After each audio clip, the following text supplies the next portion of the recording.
Норвегия. Земята на викингите, троловете, фиордите. В дългия ми списък на местата, които искам да посетя, Норвегия фигурира с фиордите и северното сияние. Първото от тези две желания е вече изпълнено и то по възможно най-добрия начин – круиз по норвежките фиорди. Круизният кораб Аида Прима беше наш дом в продължение на почти 8 дни. Това 18-етажно чудовище всъщност е един малък град с над 4000 жители, 3300 пътници и около 1500 души екипаж. На кораба имаше всичко – басейни, театър с повдигаща се сцена, ресторанти, барове, казино, художествена галерия, магазини. Колко е внушителен, надявам се, показват снимките.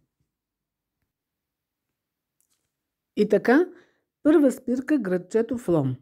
Ако погледнете на картата, ще видите, че се намира доста навътре в сушата, в края на Аурланд фьорд, едно от разклоненията на най-дългия норвежки фьорд – Согнефьорд, с дължина 204 км и дълбочина 1308 метра. Самият Аурланд фьорд е дълъг 29 км и дълбок 962 метра. Това последното позволява в него да навлизат и свободно да акостират и огромни круизни кораби. Първо впечатление от фьорда. Тесен, лъкатушещ воден път с надвиснали от двете страни високи скали, обрасли с гъста растителност. Промъкваме се като в приказка. Отсякъде се спускат буйни водопади, по-скоро буйни планински реки, падащи почти вертикално към морето. Самото море представлява гладка огледална повърхност, развълнувана единствено от движението на кораба. От време на време се появяват малки дървени къщички, оградени от ярко-зелени ливади.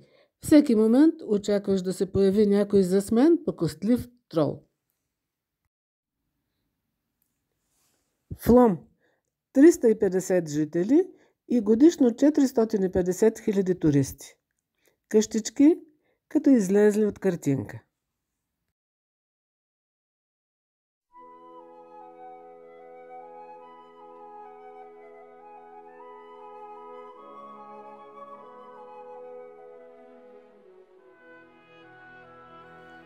Освен с красивата си природа, градът е известен със своята железница. Влакчето превозва пътниците си от морското равнище до селището Мирдал на 863 метра надморска височина. Минаваме през непрекъснато сменящи се картини – ферми, гъсти гори, зелени поляни и, разбира се, буйни реки и водопади. Най-известният е Беркефосен, където влакът спира за фотопауза, за да могат туристите да се насладят на красотата на това природно чудо. За сведение, над 90% от електроенергията в Норвегия се добива от водата. Пътешествието продължава на север към Нордфьорд, един от най-красивите норвежки фьорди. Дълъг 106 км и дълбок 565 метра. Надявам се снимките поне до някъде да покажат неземната красота на това място.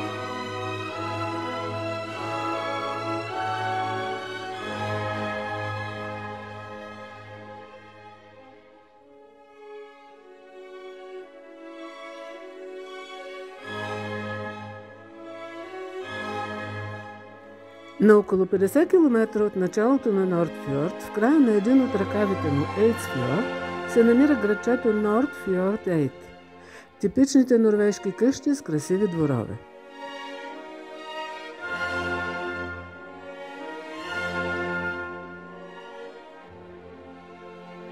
Църквата на Нордфьорд Ейд с характерния скандинавски интериор.